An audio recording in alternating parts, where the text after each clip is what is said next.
Okay, again, magandang araw po. Father, good day. Magandang araw. Good day, bro. Magandang araw. It's been a while. Yes. Been very busy, no? Oo nga. First of all, we'd like to... we're very happy na meron na po tayong bagong Santo Papa. Yes. Pope Leo XIV. Nagpalit ka ng profile picture. Kasama mo siya. Kasi na-meet ko na siya before.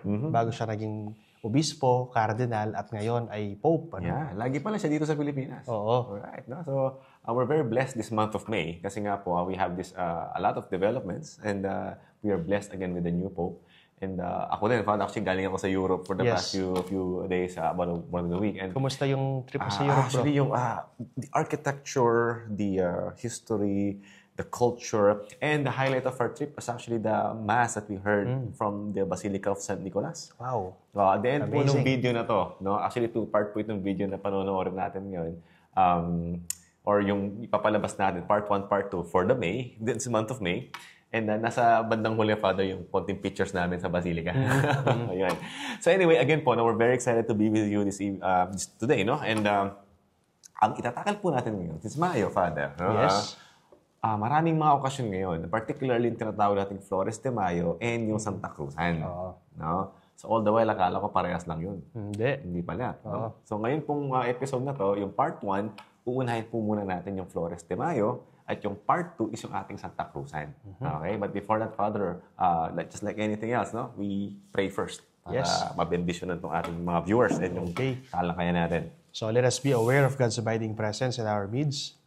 In the name of the Father, and of the Son, and of the Holy Spirit. Amen. Amen. Let us pray.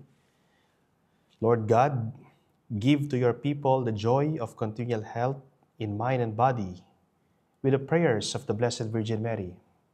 Help us, guide us through the sorrows of this life to eternal happiness in the life to come. Grant this through Jesus Christ, our Lord. Amen. Hail Mary, full of grace, the Lord is with you. Blessed are you among women, and blessed is the fruit of your womb, Jesus. Holy Mary, Mother of God, pray for us sinners, now and at the hour of our death. Amen. In the name of the Father, and of the Son, and of the Holy Spirit. Amen. Okay. So Muli, magandang araw po, mga kaibigan. Magandang araw. Na-miss po namin kayo. Yes. It's been a while for us na mapag-shoot kami because nakabakasyon ako and Father's also very busy. And again, no, we'd like to... Hindi na pwede i-shoutout si Pope Leo XIV ngayon. Oo nga eh. Kasi Pope na din siya. Oo nga eh. We're very happy na meron po tayong bagong Santo Papa. No? So, okay. Ngayon, before we begin our discussion with this Flores de Mayo, meron pong isang mensahe sa atin, yung ating very own. No? Nagpadala po siya ng konting message. Kakagaling lang niya sa conclave. Oo. No? So, and he one of the electors who elected the new Pope. Walang iba kundi si Cardinal Ambo David. Pakinggan po natin. Eminence. His Eminence Pablo Virgilio S. Cardinal David. Hello, this is Cardinal Pablo Virgilio David, or Bishop Ambo, Bishop of the Diocese of Caloocan. I am inviting everyone to watch the Know the Faith Catholic series on Facebook and YouTube, hosted by Mr. Paulo Velasquez and Reverend Father Raven Garcia. Thank you, and God bless you all. Yun po. Cardinal Ambo, maraming salamat po. Dakal pong salamat. Dakal pong Actually, salamat. Cardinal Ambo is from our hometown here in Guagua. From Betis, Guagua. Betis po Kababayan siya. namin ni Brother Paulo. In fact, nung seminarista ako, Father, I remember when pag nagmimisa si Father Ambo noon, no? Inaaya po niya kami sa paligid ng altar pag consecration. Tapos pinapainom niya yung alak sa amin. No? He was very... sobrang natuwa tayo dahil cardinal na siya ngayon. Oo nga. And he's one of the cardinal electors during the conclave. Yes, together with our cardinals as well, Tagle and Advincula, Archbishop of Manila. And, okay, so Father, ito na. No? We are here in the month of May now. Mas kalagitnaan na tayo ng May. And we are, as Filipinos, no, we're celebrating so many things this month. Right? Even sa amin, yung fiesta namin, May 3, may Santa Cruzan. And syempre, papunta kami doon from April to May. And then now we know about, meron tayong sineselebrate what we call Flores de Mayo. No? And tignan muna natin, actually, gusto ko tayong makausap din regarding dito kasi nabanggit mo, hindi pala parehas. No? So, bigyan natin ng konting introduction. Ano ba yung ibig sabihin ng Flores de Mayo? From the word itself, Flores de Mayo, flowers of May. And we honor here the Blessed Virgin Mary. At yung Santa Cruzan naman, of course, Santa Cruz, ang ating ginugunita rito ay yung pagkakakita ni Reyna Elena sa original na krus na pinagpakuan sa ating Panginoong Hesukristo. Kaya Mary na Elena yon. Tapos may krus pala dala si yung princess na maliit. Okay. Constantino, yung anak niya. No? Okay. So, doon muna po tayo sa part 1, which is yung Flores de Mayo. Okay. So, Father, dig muna natin sa overview dun sa devotional practice. Kasi Marian practice pala yung Flores de Mayo. Oo, tama. So, katulad po ng sinabi ko, isang parangal ito sa ating mahal na Birhen Maria. And let me quote from the Catechism of the Catholic Church, Article 1674. It says, besides liturgical celebration, the Christian life is nourished by various forms of popular piety rooted in the different cultures. Among these, the rosary, processions, and pilgrimages express an evangelical instinct and a human wisdom. Bukod po sa mga opisyal na liturhiya, pinagyayaman ng ating simbahang Katoliko ang pananampalataya sa pamamagitan po ng debosyon gaya ng prosesyon, rosaryo, no? At mga pilgrimages. Yeah. No? Now, let's look at the apologetic view, no?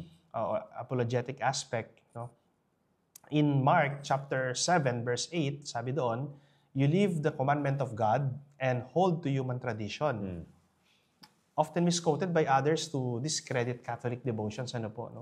Ang talatang ito po ay hindi laban sa tradisyon, kundi sa maling pagpapalit ng utos ng Diyos para sa pansariling interes. Hindi ito tumutukoy sa banal na tradisyon ng simbahan. Tandaan po ninyo, mga kaibigan, tayo mga Katoliko, hindi lamang po tayo sola scriptura na katulad ng Bible alone. Yeah, Bible alone, that, no? Katulad ng ginagawa ng ibang mga denomination. Tayo po mga Katoliko, meron tayong basihan, of course, the sacred scripture, yung Bible, sacred tradition, and of course, the church magisterium, yung teaching authority of the Catholic Church. That's why Catholic devotions are not replacements for liturgy, but expressions of living faith and love towards God and the saints. No? So ang mga devotion po, mga kaibigan, ay hindi kapalit ng misa, no? Kundi dagdag, kumbaga supplement, no? Para dagdag po na paraan para ipakita ang ating pagmamahal at pananampalataya. Of course, mga kaibigan, huwag niyo pong kalimutan that the Holy Mass, the Holy Eucharist, is the highest expression of worship or the highest form of prayer or worship. Yeah. Right. Yes, it is the highest expression of love. So, mahalaga po. Walang pwedeng manguna sa banal na misa. No? Of course, yung devotion, rosary, etc., procession, supplement lang po yan. No? Right. Unang-una pa rin yung misa.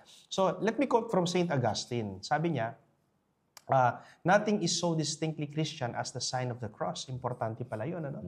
Shows ancient tradition or Christian roots of practices like processions. Mula pa nung sinaunang panahon, ginagamit na po ang mga simbolo gaya ng banal na krus, no?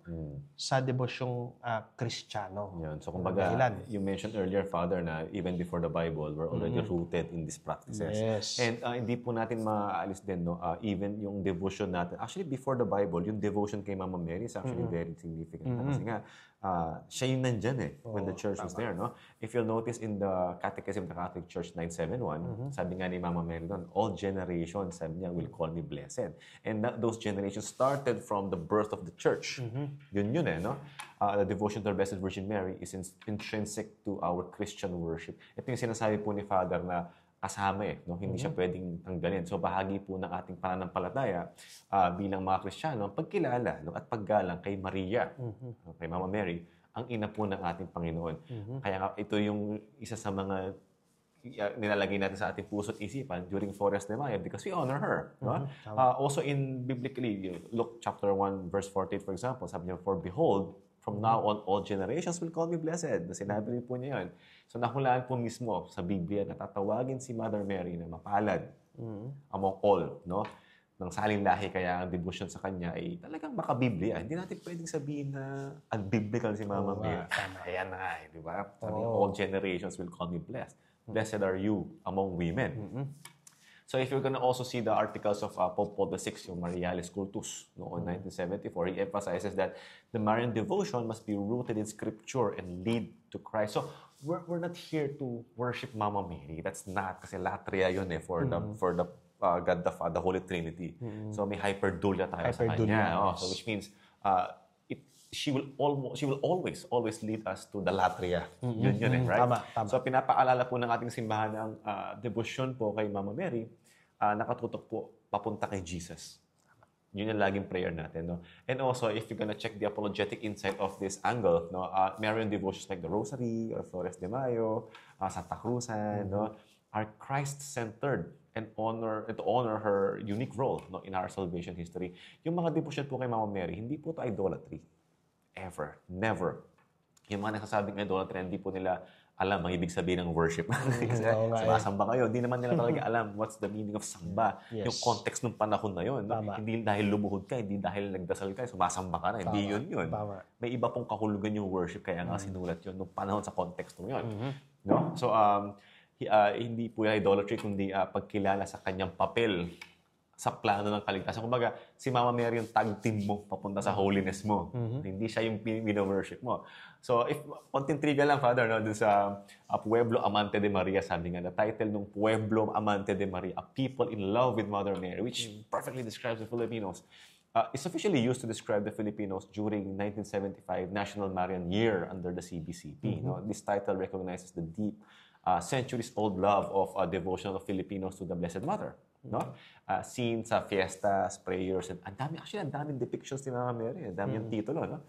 Tinawag ang mga Pilipino na Pueblo Amante de Maria, no? Bilang patunay na malalim at matagal ang pagmamahal natin sa kanya bilang ina ng bayan.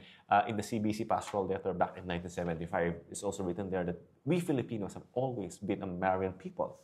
We are a people in love with the Blessed Mother, and she has never failed us. No, kinikilala po mismo ng CBCP na ang debosyon ng mga Pilipino kay Mother Mary, bahagi po ito ng pagkakristyano at pagkatao. Actually, nung Siete Palabras, Father, I was honored to be invited by the La Consolacion Parish. Wow. And I was asked to give meditation. Tapos actually wala pang request. Ay, wala pang binigay na sign. Nag-request ako, pwede ba kay Mama Mary? Kasi kailangan natin i-emphasize yung kanyang pagkananay. Yung ating connection sa kanya na without her, there's no Holy Spirit. Yun. Diba? So, yan. Right now, we're going to introduce you a little bit, no, to Santa Cruzan and Flores de Mayo as a key May devotions yan. Father, tingnan natin ito. Historical origin. Historical origin niya. Santa Cruzan commemorates the finding of the true cross by Saint Helena, mother of Emperor Constantine in the 4th century. Flores de Mayo, on the other hand, is a Marian devotion, as I mentioned a while ago, involving daily flower offerings and prayers in honor of the Blessed Virgin Mary during the month of May. So, ang Santa Cruzan po, mga kaibigan, ay alay sa banal na krus, no? Bilang parangal, no, sa pagkakakita ni Reyna Elena sa banal na krus. At ang Flores de Mayo naman po ay pag-aalay ng bulaklak sa ating mahal na Inang Birhen Maria.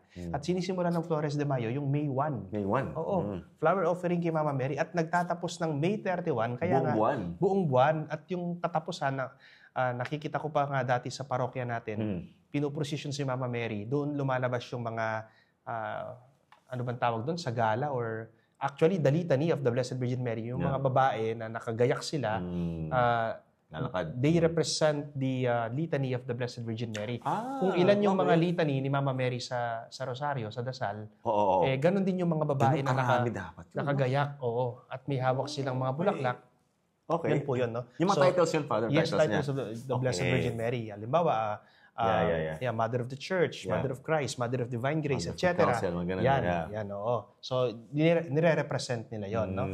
In the letter of St. Paul to the Galatians, chapter 6, verse 14, sabi rito, "But far be it from me to boast except in the cross of our Lord Jesus Christ." So, ang Santa Cruzan naman po, mga kaibigan, on the other hand, ay nagpapakita po sa atin ng pagpaparangal natin sa banal na krus na naging kasangkapan po ng ating kaligtasan. Mamaya po sa part 2 ng ating episode, mas bibigyan namin ng pagpapalalim itong kahulugan po ng Santa Cruzan. Yes. But let me quote first from the Catechism of the Catholic Church, Article 1172. It says, "She is inseparably linked with the saving work of her Son." So hindi po pwedeng maihiwalay ang mahal na Birhen Maria sa gawain ng kaligtasan ng ating Panginoong Hesukristo. Kaya siya ay karapat-dapat na parangalan. So hindi siya magkahiwalay. Hindi siya magkahiwalay. Take note, mga kaibigan, ha? So, katulad ng sinabi kanina ni Brother Paulo, hindi po natin sinasamba ang mahal na Birhen, kundi meron tayong mataas na respeto, paggalang at pagmamahal sa Kanya, pero hindi natin siya sinasamba. Si Jesus Christ, oo, sinasamba natin dahil Diyos yan. Pero ang Mahal na Birhen, hyperdulia, isang mataas na uri ng pagpaparangal na mas mataas kaysa sa mga pagpaparangal natin sa mga santo. At yung Flores de Mayo ay part ng hyperdulia. Talaga? Yes. Dahil nga because of the honoring of the Blessed Mother. Tama. Through flower offering. Ngayon ko lang, narinig nyo kay Father, actually, kung lang ako nagulat na yung pala mga sagala represents the litany of the Blessed Mother. Yes. Interesting. And, baka magkataka po kayo, bakit sa Pilipinas nang ginagawa yan? Meron namang iba nagsiselebrate ng Flores de Mayo, but in a different way. As we can see, during our as we grow up and seeing the faith, we have this what we call theory of enculturation. So ito po yung tinitingnan ng banal na simbahan kung saan mas naaangkop or kung saan mas naiintindihan ng mga tao yung mga like for example, there are people who especially back then in the Philippines, Father, they don't read as much. Yes. Walang masyadong pagbabasa, they're forbidden yung mga unang Pilipino to read, especially yung mga natives, di ba? So we do our catechism through procession, through images. No, very kasi that time Latin very rare nagbabasa yung mga tao. So enculturation po, if we're gonna get a little bit deep on this, why we do this is a process by which the gospel is expressed through local culture. So kung saan mas mag-grasp ng mga tao. So without compromising the faith, syempre, no? So kung saan yung mga taong ganito yung method, kaya nga may iba when they pray or sa liturgy, we sing a lot.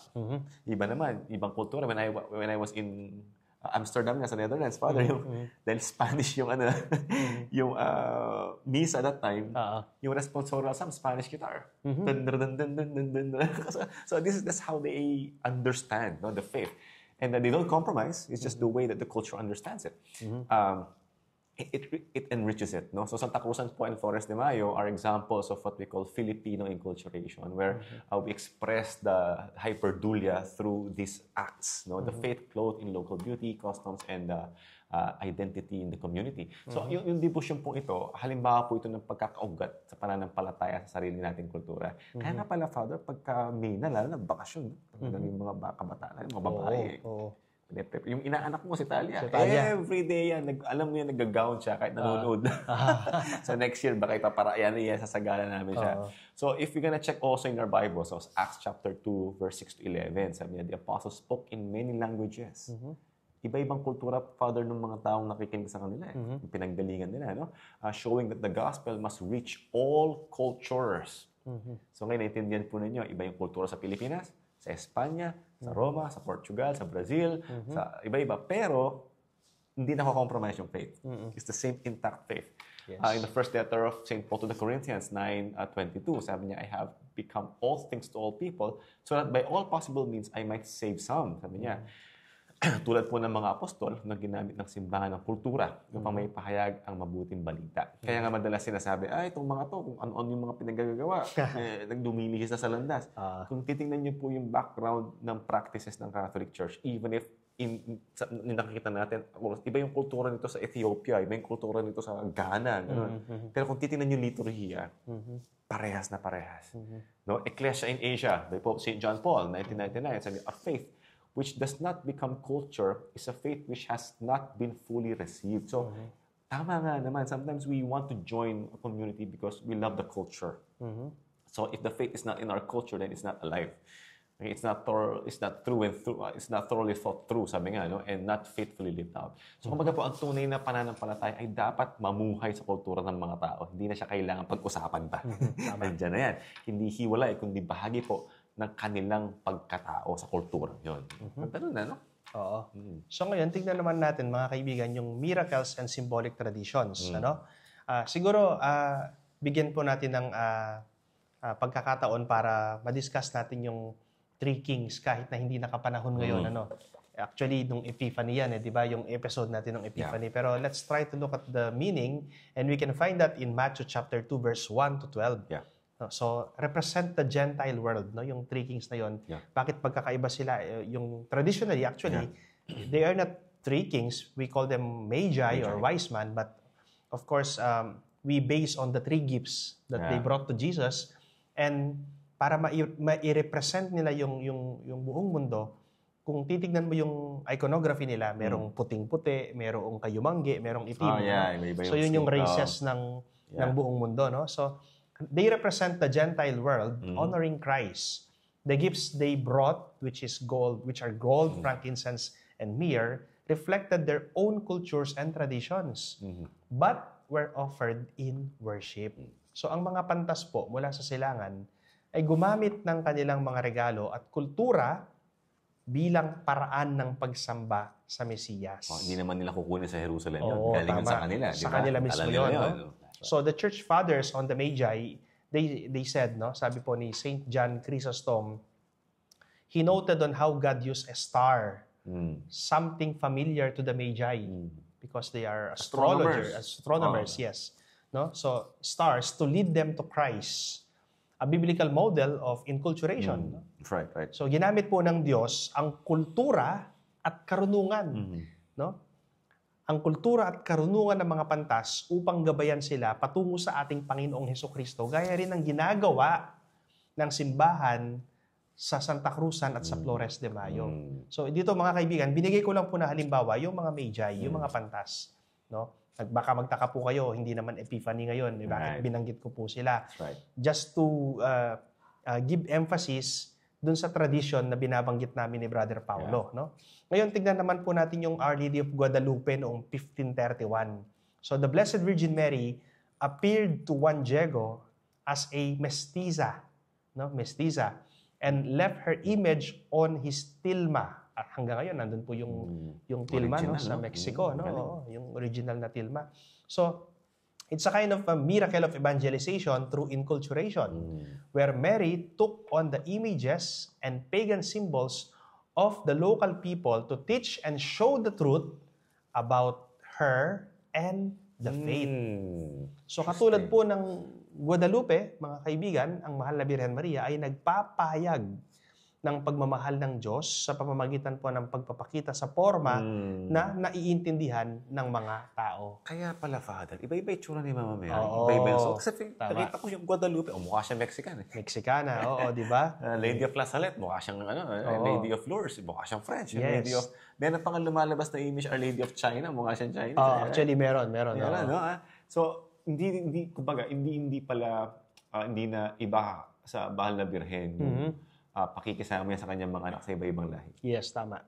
No? And we're actually very appreciative to her because she extends and goes out of her way just to tutusan sa langit na siya, but she's here to enculturate herself pa sa atin. Para maging kaisa natin, para iparamdam sa atin na kasama natin siya. That's right. So tignan po natin yung cultural significance nito. Yung Santa Cruzan po and Flores de Mayo, this is what we call catechetical tools. No? So again, hindi po sila, they're not an end themselves. So these are tools for us to go to Jesus Christ through the Blessed Mother's, honoring the Blessed Mother. So teaching salvation history, biblical truths, and Christian virtues through beauty, drama, and public prayer. No? And malaking tulong po ito sa mga nahihirapan magbasa. Kasi our job is to know God, love God, and serve Him. And knowing Him is not just about reading. Sometimes it's all about hearing and watching and allowing our minds to really work on different senses. No? So sa pamamagitan po ng Santa Cruzan at Flores de Mayo, may papahayag na sa mga tao ang kwento ng kaligtasan at sa paraang makulay at madaling maunawaan. Oo nga naman. Kasi anak ko ngayon, Father, una, na-expose siya sa Santa Cruzan. And then eventually, she will probably ask, Papa, bakit ito nag-enda sa church? Bakit may dalang krus yung batang kasama na rin na Elena? No? In the apologetic insight, these devotions are not empty traditions, but sacred expressions of our Filipino faith. No? And they are evangelical in purpose, no? Leading people, again, to Jesus Christ through Mary and the cross. So, hindi po ito palabas sa tradition lang. Hindi tayo, magbabakasyon ako sa probinsya ng nanay ko para manood ng Flores de Mayo. Pumunta ka, Santa Cruzan, pumunta ka doon para makapagdasal ka. Kasi ito yung tradition natin para mapalalim ka. It's another form of prayer, so to speak. Right? So, ito ay tunay na pagpapahayag po ng ating pananampalataya bilang mga Kristiyano. Okay? So, ngayon, Father, itong, kasi nasa Flores de Mayo na tayo. People are probably asking, saan ba galing yan? Ano ba yung history or historical background yan? Pag-usapan natin to. So let's now tackle the origins of Flores de Mayo. No? Pag-usapan natin yung pinanggalingan. Saan ba nag-originate? No? So, it's an introduction by the Spanish missionaries, mga kaibigan. No?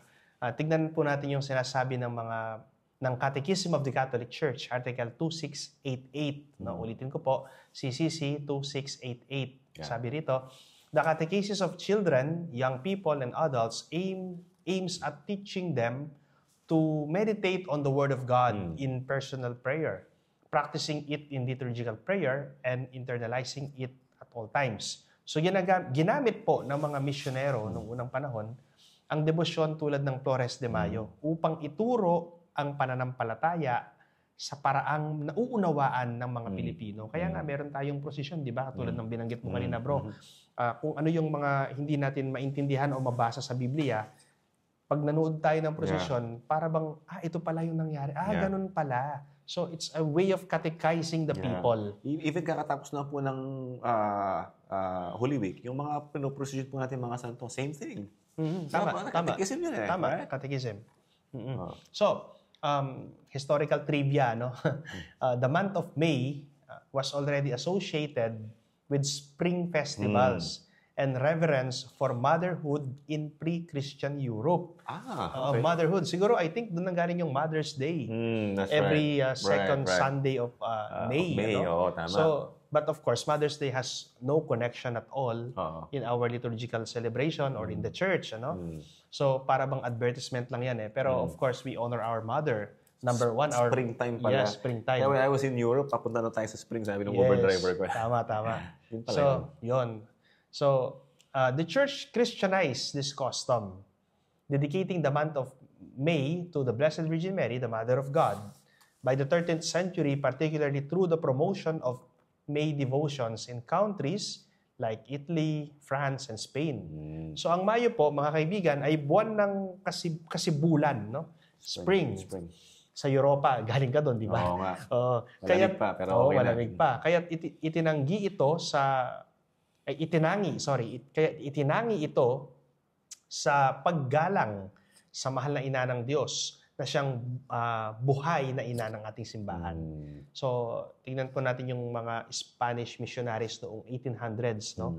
So, they introduced the practice of offering flowers daily to the Blessed Virgin Mary during May, which became known in the Philippines as Flores de Mayo or Flores de Maria. So, Flowers of Mary. Spanish na naman yung pinanggalingan nito. So, tayo na ng mga Espanyol, no? Maganda pala yung mga na-introduce sa atin, sa kultura natin. So, it gained popularity, particularly after the dogma of the Immaculate Conception was declared in 1854 and reinforced in Filipino practice after the proclamation of the Our Lady of the Immaculate Conception as the principal patroness of the Philippines in 1942. I see. 1942 lang pala yung patroness yung declaration ng Immaculate Conception. Yes. Hindi, nung 18... yung dogma. Yung dogma. Pero yung Philippine patronage. Yes, nung 1942. So, dinala ng mga Kastila ang Flores de Mayo dito sa atin sa Pilipinas upang ituro po ang pagmamahal sa Mahal na Birhen Maria at ipalaganap ang doktrina ng Immaculada Conception. Yun yung dahilan. No? Kaya nga tignan mo, yung Manila Cathedral, kung saan ka kinasal, ang patron ay ang Immaculate Conception. Diba? Actually, sa Guagua. Sa Guagua, sa atin. Immaculate Conception. Yung hometown ni Pearl, my wife, Immaculate Conception. Sa Cavite. Kaya very special po yung Immaculate Conception sa amin ni Father Raven. Opo, di ba? So, di ba, connect the dots, no? May kaugnayan, ano? Okay. Beautiful. So now let's look at the apologetic insight. No, some non-Catholic groups view this as unbiblical daw or pagan, but in truth, the use of flowers and processions has deep biblical and theological grounding, like incense, incense offerings. We can find that in the book of Psalms, chapter 141, Psalm 141, verse 2. And procession and worship that we can find in the second book of Samuel, chapter 6, verse 14 to 15. Old Testament pa to. Old Testament pa yan, no? So, hindi natin inimbento, no? Hindi yan unbiblical, kundi galing yan sa Biblia. At of course, sa ating tradisyon. And these are expressions of beauty, yung bulaklak, beauty, reverence, and joy. Kaya nga, kapag ang binata na niligaw sa dalaga, nagbibigay ng bulaklak. Kasi it's a sign of, it's a symbol of beauty. Maganda yung dalagang nililigawan niya. Or reverence. Yes. Pagrespeto. Hindi lang sa mga nililigawan, sa ating nanay. Di ba? Nakaraan Mother's Day lang, di ba? Mother's Day sa ating mga lola, di ba? Or of course, sa ating ina, sa Mahal na Birhen Maria. Simbolo ng ating reverence sa Kanya and joy. Even sa mga patay, Father, bulaklak even, mga patay. Simbolo ng pagmahal naman natin sa kanila. So, joy in Christian worship, my dear friends. No? So, ang mga bulaklak po at prosesyon ay may ugat sa Biblia at ginagamit sa pagpaparangal sa Diyos at sa Kanyang mga banal. So, ngayon po yung the month of May as Marian, it's a global practice. Yan naman yung ating i-discuss ngayon, bro. No? So, in Rome, in 1700s, special devotions to the Blessed Virgin Mary began to flourish in May under the Jesuits. No? Order ni Pope Francis. Yes. Late Pope Francis. Oo. And Pope Pius VII in 1815 encouraged May devotions as a response to Napoleonic crisis. Yun yung invasion niya ni Napoleon sa France. Napoleonic crisis. French Revolution. And Pope Paul VI reaffirmed May as the Marian month in his encyclical Mense Mayo in 1965. So encouraging the faithful to intensify prayer and devotion to the Blessed Virgin Mary, especially in the month of May. So May is the month which the piety of the faithful has especially dedicated to our Blessed Lady, Mense Mayo. No, yun. So, hindi lang sa Pilipinas, mga kaibigan, kundi sa buong simbahan po, ang buwan ng Mayo ay kinikilala bilang panahon ng mas pusong paglapit sa Mahal na Birhen Maria. Tutusin, Father, pala yung ating leadership sa church, hindi nagkulang sa pagpapaalala sa atin on how to really recognize the Blessed Mother as our leader, to Jesus Christ, to our head. And napakasarap pong isipin na kaakibat natin ang ating mahal na ina sa ganito. And yung mga popes po natin, they literally ask us to, hey, you know what, don't disregard the Blessed Mother. It's not unbiblical. In fact, it's very biblical, including the way we honor her from the Old Testament. No? Tingnan po natin yung kanina banggit natin about local enculturation. Kasi ngayon po, as you can see, May, it's a very dry month. Although ngayon, nagkakaroon na ng konting pag-ulan-ulan, flower-rich month po ito sa atin. No? It's a perfect time for outdoor, aside from mainit. Right? So we go out, it's a perfect outdoor devotion, processions, and communal prayer. Now, Flores de Mayo po combined theology, climate, and culture into a unique Filipino Catholic identity. So sinasabay po ng mga misyonero yung Flores de Mayo sa panahong hitik sa bulaklak ang kapaligiran. Kaya naging angkop po ito sa ating kultura. No, ito yung papuntang yung di ba, from malamig to mainit, tapos papunta na naman. So perfect time po ito. May flower shop kami, Father. Ito yung time na marami talagang bulaklak. No? So apologetically, these devotions were not forms of superstition. Lagi po namin naulit ni Father Raven to, hindi po siya idolatry or pamahiin, no? But methods of enculturation and evangelization. Kasama po ito. Kasi yun nga naman, hindi lang isang method yung sinabi ng Diyos para makilala siya. Marami yan. No? So hindi pamahiin po, kundi paraan upang mailapit ang pananampalataya sa puso ng mga tao. So if we're gonna connect the devotion to the Blessed Virgin Mary, ito yung rectang connection. No? It says in Luke chapter 1 verse 28, "Hail, full of grace, the Lord is with you." So since the Mother Mary has no sin at all, the Lord never left her because wala naman siyang mortal sin. You have to understand that the Holy Spirit leaves the soul once mortal sin is in. Tama ba ito, Father? Tama. Kasi hindi compatible na. But with the Blessed Mother Mary, always the Lord is there. So whenever the Blessed Mother is with us, then the Lord is with us, logically. No? So ang pagpati po kay Mama Mary bilang puspos sa grasya ay batayan po ng kanyang natatanging debosyon. No? In the Catechism of the Catholic Church 2678, it says medieval piety in the East and West developed the prayer of the Rosary as an expression of universal veneration of the Mother of God. Rosario equals veneration to the Blessed Mother. Veneration to the Blessed Mother equals literally honoring the masterpiece of God.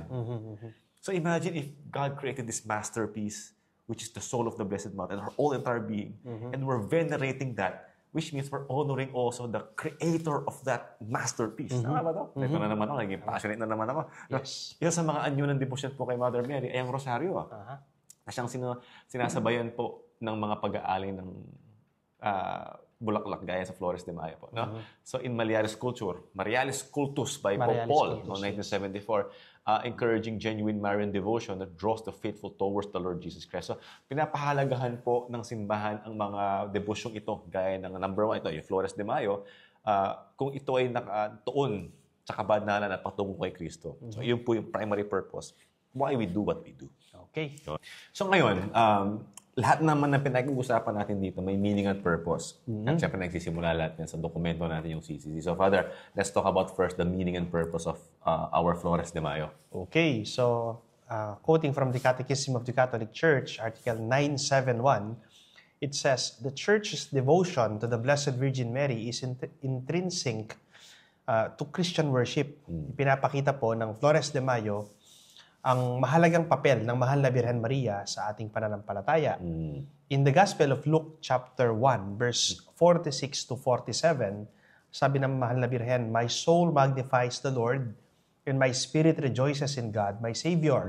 So ang Flores de Mayo po ay pag-aalay ng parangal sa Mahal na Birhen Maria na siyang unang nagpuri sa Diyos sa pamamagitan po ng kanyang puso. No? So it expresses love and honor to the Blessed Virgin Mary, especially during the month of May, which is traditionally dedicated to her. At ang layunin po ng debosyon na ito ay, of course, bigyang parangal ang Mahal na Birhen Maria sa pamamagitan po ng bulaklak at ng ating panalangin. Now, let's try to look at the apologetic insight. Honoring the Blessed Virgin Mary is not worship, but a higher form of special veneration. Tulad ng binabanggit namin kanina ni Brother Paulo, yung hyperdulia. So it's far below the adoration which is latria and given only to God. Latria is exclusive only to God, not for God. Ang devotion po sa Mahal na Birhen Maria ay pagkilala, parangal at paggalang, hindi po pagsamba tulad ng binibigay natin sa Diyos lamang. Pagsamba po actually isa sa mga acceptable worship to the highest worship is the Holy Mass. Which tayo, yun, may sakripisyo dapat na kailangan. No? So, kaya latria siya. You can also find some of these offerings the way we do it from the Song of Songs in the Bible, chapter 2, verse 1. No? Yung daily offerings natin kay Mama Mary, it says there that I am the rose of Sharon, sabi niya, the lily of the valleys. It's used symbolically in Marian devotions. And true enough, because during the in the Old Testament, during these times, yung pinaka-importanting bagay sa kanila time, Father, is yung Ark of the Covenant. Yes. And they give their entire lives to protect and to worship God through the Ark of the Covenant.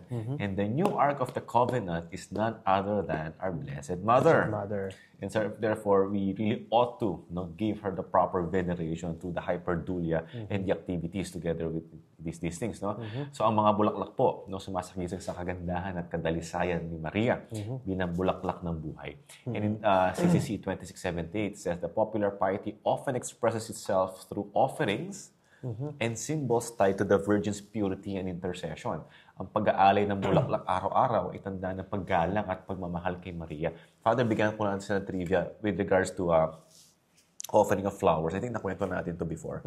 When there was a person, a husband who committed suicide.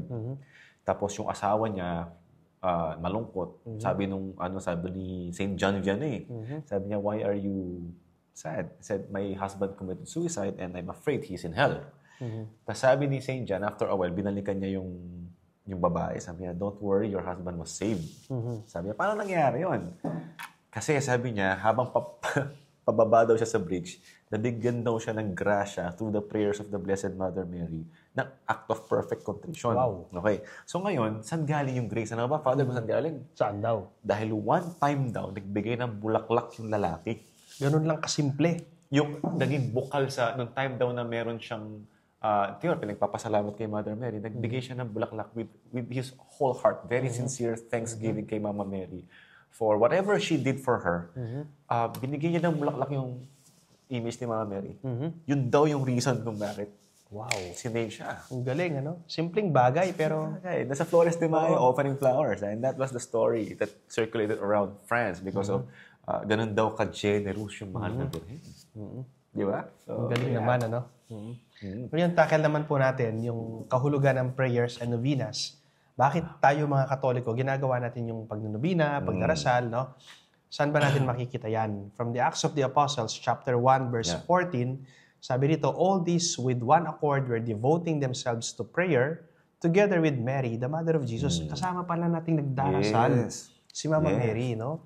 So, ipinapakita po ng Flores de Mayo, mga kaibigan, ang pagkakaisa sa panalangin, kasama natin ang mahal na Birhen Maria, gaya ng mga unang Kristiyanong pamayanan, lalo na nung Pentecost. Pentecost. Nung bumaba yung Holy Spirit, kasama ang mga Birhen.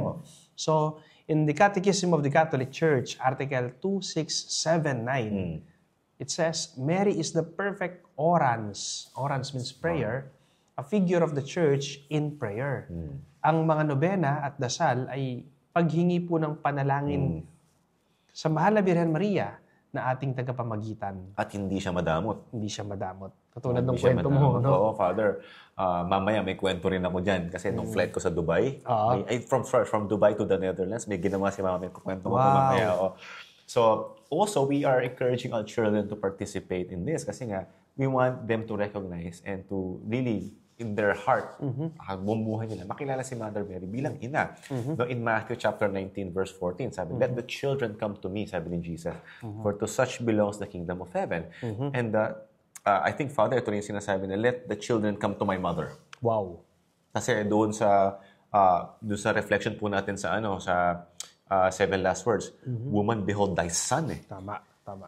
Son, behold thy mother. It goes also to say, woman, behold thy daughter sa mga babae. So, mga anak po tayo ni Mother Mary, no? So, ang pagsali po ng mga bata sa Flores de Mayo, pagsasanay yan sa kanila, sa pananampalataya habang bata. Alam ba, inaanak mo? Nangongolekta na sa simbahan. Aba, ang galing naman. Siya, nangongolekta na siya, tsaka si Andrew. No? In the Catechism 2226, education in the faith by the parents should begin in the child's earliest years. So, kung hindi po nyo alam kung paano i-educate yung mga anak natin, una po sa lahat, yung pagdadasal. Kasi we pray every day. Kanina, yung binigay mong oil, yun na naman. Tsaka yung holy water na bin-exercise mo, yun every day yun. Wow. And they're looking forward to blowing the candles after prayer. And yung daily mass. And they know, Mama Mary. Kanila na nila. No? So, mahalaga po ang papel ng mga bata sa debosyon bilang paghahanda sa kanilang paglago sa pananampalataya. Very, very important po. And I also heard, Father, since I have children growing up, did you know na if you, this is according to theologians and some of the saints and mystics, if you pray the rosary every day, pagdating ng 18 years old ng mga bata, wala ka na po problema. Wow, galing. Kasi in-entrust mo kay Mama Mary. No? And sila rin po makahawa sa pagdarasal ng rosaryo. So the involvement po of children makes the Flores de Mayo a catechetical activity, not a vain tradition. So nai-ingrain sa kanila yan. No? So hindi ito walang saysay lang ng tradisyon, kundi makabuluhan pong paghubog sa pananampalataya ng kabataan. Ako, yung dalawa kong lalaki, gusto kong matawag silang Mama's Boy ni Mama Mary. Wow. Si Gio, no? Gio, tsaka si Andrew. I want them to defend the Blessed Mother. I want them to really know and love her. No? Because nanay talaga siya. Tama. Yan. Okay. So ngayon po, bigyan natin ng pagpapaliwanag. Ano ba yung sinisimbolo ng mga bulaklak sa ating debosyon sa Mahal na Birhen? No? Symbolism of flowers in our devotion. Saan ba natin makikita yan? Sa Biblia, sa Catechism of the Catholic Church, so even the apologetic value, no? So first, let's quote from the book of the prophet Isaiah, chapter 40, verse 6 to 8. It says, all people are like grass, and all their faithfulness is like the flowers of the field. So malinaw po yun, nasa Biblia, no? Isaiah chapter 40, verse 6 to 8. Sabi sa Tagalog, ang mga bulaklak po ay paalaala ng kagandahan, ngunit panandalian ng buhay. Kaya dapat tayong mamuhay po ng may kabanalan. Life is short. Life is so short. Po sa morgue, ganun. Minsan namamatay, 27, 37. Meron naman 89, 90 plus. Pero hindi natin alam. Hindi mo masasabi, no? So, from the Catechism of the Catholic Church, Article 2502, sabi dito, sacred art is true and beautiful when its form corresponds to its particular vocation, evoking and glorifying the transcendent mystery of God. Ang kagandahan po ng mga bulaklak ay sumasalamin sa kagandahang loob ng Diyos at kabanalan at kalinisan ng mahal na Birhen Maria. Wow. Now let's try to look at the apologetic value. Some criticize this as mere pageantry, no? But the church affirms beauty as path to God. Yeah. Pageantry lang daw, para bang fashion show lang. Hindi po, mga kaibigan. Well, kung talagang hindi mo maiintindihan o naintindihan yung tunay na kahulugan ng ginagawa natin, talagang ang dating sa'yo ay pageantry. Pero hindi po, mga kaibigan. The church affirms beauty as a path to God. Ang ganda ng mga bulaklak ay hindi kayabangan, no? Hindi kayabangan, kundi uri ng pagsamba sa Diyos sa pamamagitan po ng kagandahan. That's right. Remember, God is beauty. Perfect beauty. Yeah. Absolutely. Kaya Father, naintindihan natin yung, kasi as I mentioned kanina po, as a, mga natin sa mga talakayan na galing po akong Amsterdam, and I saw the beauty of the church there, Father. I mean, yung details ng mga sculptures, details ng stained glass, details even yung dome, yung the way they kung saan yung pulpito, yung confessional, yung ducat ng sabi ko, this you really want to be in the presence of the Lord, and beauty, sabi mo nga, is part of appreciating God on earth. Tama. Right? So, sabi nga din po, flowers are symbols of charity. And for the activities done for the day. Like, for example, in James chapter 2, verse 17, sabi niya, faith by itself, if it does not have works, mga familiar is dead. Is dead. So, faith alone cannot be. Yes. Okay? Borrow one from works. Right? Tama. So, ang pag-aalay po ng bulaklak, gesture po ito, ay sinasabayan ng gawang-gawa bilang kompletong pag-ibig sa kapwa. Hindi dahil nagbigay ka ng bulaklak, okay ka na. Tunay na pagmamahal dyan. Siyempre, we give the reverence by showing the gifting our Blessed Mother and God. Pero siyempre, isa sa mga ino-offer din po natin yung mga gawa natin. No?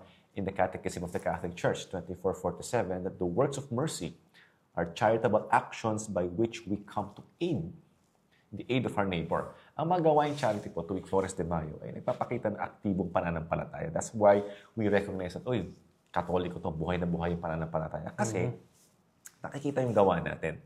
No? During our church practices, physical flowers offered, these are symbols of spiritual flowers, which are the good deeds and acts of charity and faith done by the faithful for the month of May. No? Many parishes uses Flores de Mayo as a time for feeding programs. Ito pala yun, almsgiving, outreach. Hindi lang dahil siguro summer kasi walang mga bata. Pero ito rin yung deeper significance kung bakit ginagawa ito sa Mayo.